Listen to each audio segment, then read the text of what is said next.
Minister, the Climate Action Bill that Government is proposing seeks to chart Ireland's transition to climate neutrality by 2050.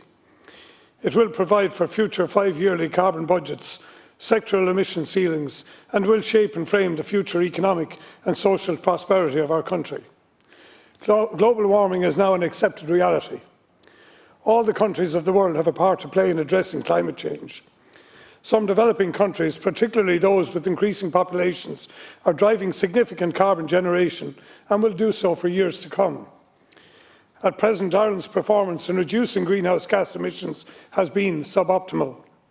The aspirations of the proposed legislation are clearly set, but providing for them in real-world, real-life activity will place significant strain on many components and sectors of our economy and our population.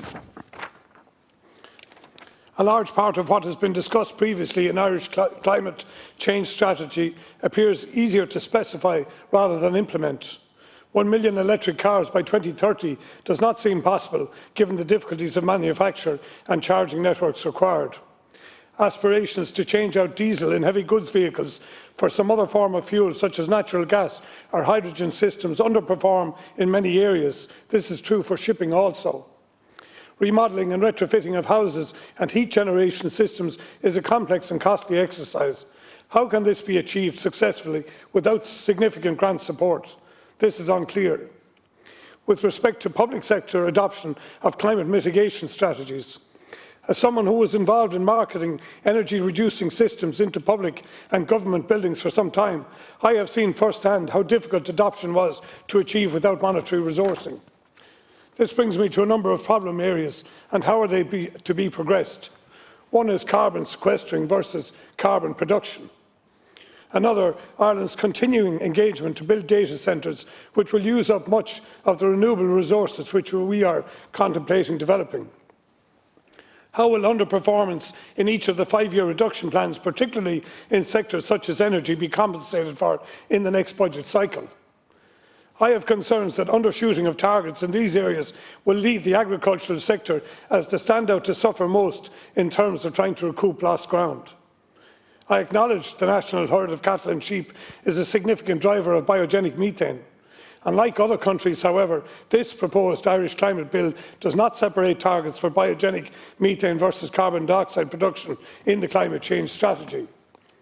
This could mean where agreed sectoral caps are missed, energy, for example, other sectors may be increasingly targeted for further savings, as in agriculture, as in reducing the national herd number.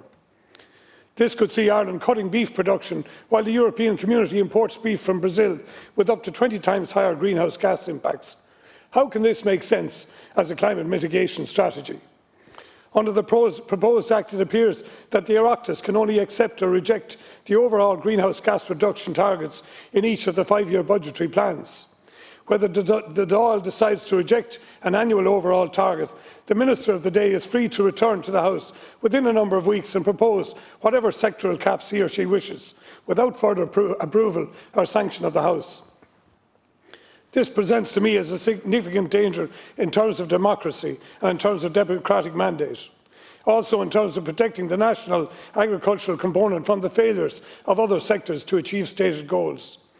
This democratic deficit is something I would like to see amended in the final legislation. Although climate change is a fact, and without doubt we need ambitious targets to achieve carbon neutrality in the future, we cannot achieve without a feasible, just transition policy. We cannot seek to implement national carbon reductions while eviscerating the livelihoods of significant populations who live in regional and rural Ireland. We are not the same as our European neighbours. We have less densely populated areas. We live in lower density housing and we often require private transport to access, live and work. These are facts of life in this country and we need policies that reflect this reality. We have started an honest conversation regarding climate change, but we must also be honest in attributing reduction objectives to differing sectors. We need radical management change in our public sector organisations with respect to emissions profiling and saving. We need adequate fiscal and budgetary supports to achieve change targets by our population and by our industrial, public and community sectors. Whether the national drive to initiate climate change is powered by hydrogen, oxygen or sunlight, reduction targets must be implemented fairly across sectors and across the national population. And then this may ensure, Minister, that we are all in this together. Thank you very much.